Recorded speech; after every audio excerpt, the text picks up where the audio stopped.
Episode 2 की शुरुआत में हमें कीरा को दिखाते हैं जो कि इसागी को बोलता है ये तुमने क्या किया। बट इसागी उसे बोलता है ये सब अचानक से हो गया है। और तभी स्क्रीन चेंज होती है और हमें उस आदमी को दिखाया जाता है, वही चश्मा वाला आदमी। हाँ, और वो बोलता है कि टाइम्स अप। और कीरा डिस्क्वालीफाई होता है और कीरा शॉक में होता है कि अब उसका फ़ुटबॉल करियर ख़त्म हो चुका है। ये एक बेकार सा गेम मेरे फुटबॉल स्किल्स को कैसे बता सकता है। तभी वो आदमी बोलता है कि ज़रा इस कमरे को ध्यान से तो देखो। और तब हमें बताते हैं कि इस कमरे की डायमेंशन सेम है फुटबॉल फील्ड के पेनल्टी एरिया जितनी, और 70% फुटबॉल गोल्स यहीं से होते हैं। और अगर तुम यहाँ से गोल नहीं कर सकते तो तुम स्ट्राइकर होने के लायक ही नहीं हो।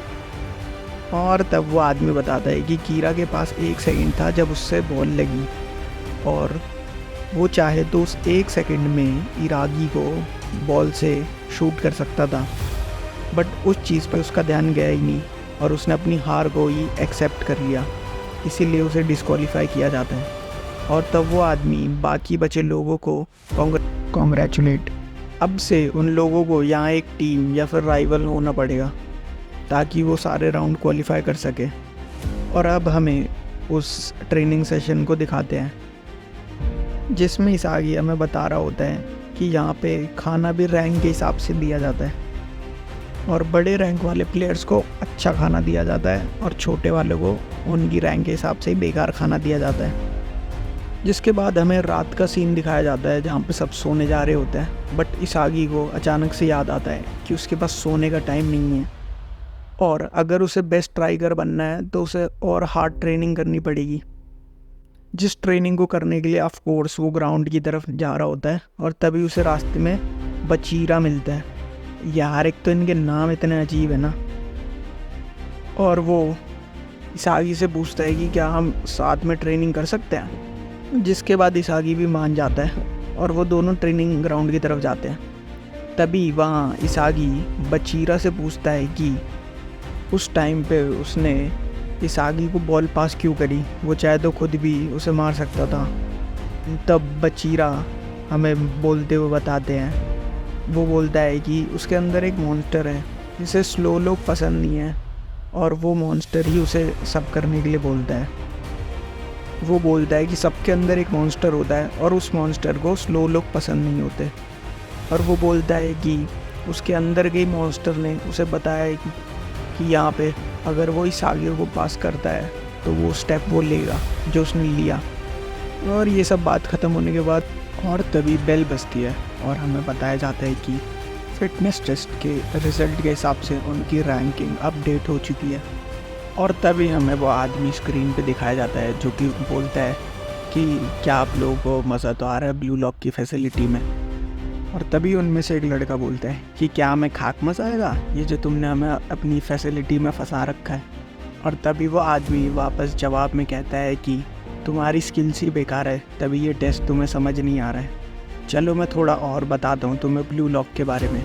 इस पूरी फैसिलिटीज़ में टोटल 25 टीम्स हैं जिन्हें कि 5 ग्रुप में डिवाइड किया गया है। और फर्स्ट टैग गेम के बाद हर टीम ने अपना एक एक प्लेयर लूज़ करा है, जिसकी वजह से टोटल 270 प्लेयर्स ही बचे हैं। और इसागी की टीम जी है जो कि सबसे लास्ट आती है। और तभी उनमें से एक लड़का बोलता है क्या ये हमें लूज़र बोल रहा है।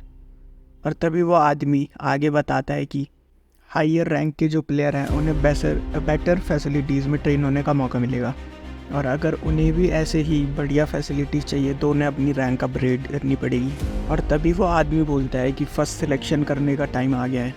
और तभी सीन चेंज होता है और हमें दिखाया जाता है कि साई इताशी को, जो कि रॉयल क्लब का सबसे बेस्ट मिडफील्डर है, बट कुछ रेगुलेशंस की वजह से उसे खेलने का मौका नहीं मिला और इसलिए वो वापस जापान आ गया। और वो तभी आदमी वो इताशी से पूछता है कि क्या तुम जापान की डोमेस्टिक टीम से खेलना पसंद करोगे। और इताशी उसे तुरंत मुंह पे मना कर देता है कि नहीं मुझे नहीं खेलना। और इताशी कहता है कि जापान की टीम में सारे ही बेकार प्लेयर है, वो मेरे पास लेने के लिए डिज़र्व ही नहीं करते। और ये कहकर वो कमरे से बाहर चला जाता है और वो आदमी शॉक में होता है। और इताशी कहता है कि मैं जापान इसलिए आया क्योंकि मेरा पासपोर्ट ही एक्सपायर हो गया था। और जाते हुए इताशी को एक रूम दिखता है जिसमें कि ब्लू लॉक की प्रेजेंटेशन हो रही होती है।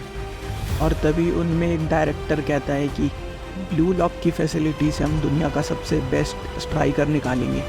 और तभी उनमें से एक रिपोर्टर उससे पूछता है, उन 300 लोगों में से उन्हें सिर्फ एक स्ट्राइकर चाहिए, क्या उसे ये डिसीजन सही लगता है कि उन बाकी 299 प्लेयर्स के साथ ये सही होगा उनके करियर के साथ? और तभी उस आदमी की असिस्टेंट कहती है कि अगर हमें नेशनल्स में जीतना है तो हमें ऐसे टेस्ट करने ही पड़ेंगे और बेस्ट स्ट्राइकर को निकालना ही पड़ेगा ताकि जापान नेशनल्स में जीत सके। और तभी सीन चेंज होता है और हमें वो वापस से वो आदमी दिखाया जाता है जो कि बोलता है कि फर्स्ट सिलेक्शन के प्रोसेस में 55 लोगों को चुना जाएगा और वो बिल्डिंग 5 में होंगे और उन 5 टीम में से सिर्फ 2 ही टीम सिलेक्ट होंगी। और तभी सागी बोलता है कि 11 फॉरवर्ड एक मैच में कैसे खेलेंगे? और तभी वो आदमी बोलता है कि तुम लोगों को हमेशा से ही स्ट्राइकर खेलने की आदत है, लेकिन अब तुम्हें उस मैच में 0 से स्टार्ट करना पड़ेगा। और तभी हमें वापस से उस लड़की को दिखाया जाता है, प्रेस कॉन्फ्रेंस वाली को, जो कि बोलती है कि हमेशा से जापान इम्प्रूव करता है वर्ल्ड फुटबॉल लीग में एक स्टेप। हालांकि अभी तक वो जीता नहीं है, लेकिन तब भी, और इसी एक स्टेप से हम वो कदम जीत की ओर लेंगे। पहले उनका सपना था कि वो सिर्फ वर्ल्ड लीग में पार्ट ले जापान के नाम से, लेकिन अब उस सपने को बड़ा करने का वक्त आ गया है। और तभी वापस से वो चश्मे वाला आदमी बोलता है, अब वो वक्त आ गया है कि तुम लोगों की दिमाग में नई चीज़ें डाली जाए और ब्लू लॉक में हमें कोई 11 प्लेयर की टीम नहीं चाहिए, हमें बस एक बेस्ट प्लेयर चाहिए, एक सबसे बेस्ट प्लेयर। तभी वो औरत बोलती है कि मेरा तो सपना है जापान को जिताने का, क्या आप लोगों का है? और वो सपना मैं पूरा करके रहूँगी इस ब्लू लॉक फैसिलिटी की वजह से। और वहाँ सारे रिपोर्टर ये सब सुन के पागल हो जाते हैं, जैसे कि पता नहीं क्या ही कह दिया हो। और तभी इताची बोलता है अपने मैनेजर से कि मेरी फ़्लाइट कैंसिल कर दो, मैं भी तो उन ज़रा बेस्ट प्लेयर को देखूं जिनको चुना गया है स्ट्राइकर के लिए। और यहीं एपिसोड 2 का एंड होता है। तो थैंक यू गाइस ये वीडियो देखने के लिए। और मैं बस यही बोलना चाहता हूँ कि अभी मैंने शुरू किया है एंड मैं आपसे प्रॉमिस करता हूँ कि डेफिनेटली क्वालिटी बेटर होती जाएगी वीडियो बाय वीडियो। और आपको कुछ स्पेशल चेंजेस चाहिए हो तो आप कमेंट कर सकते हैं। Thank you.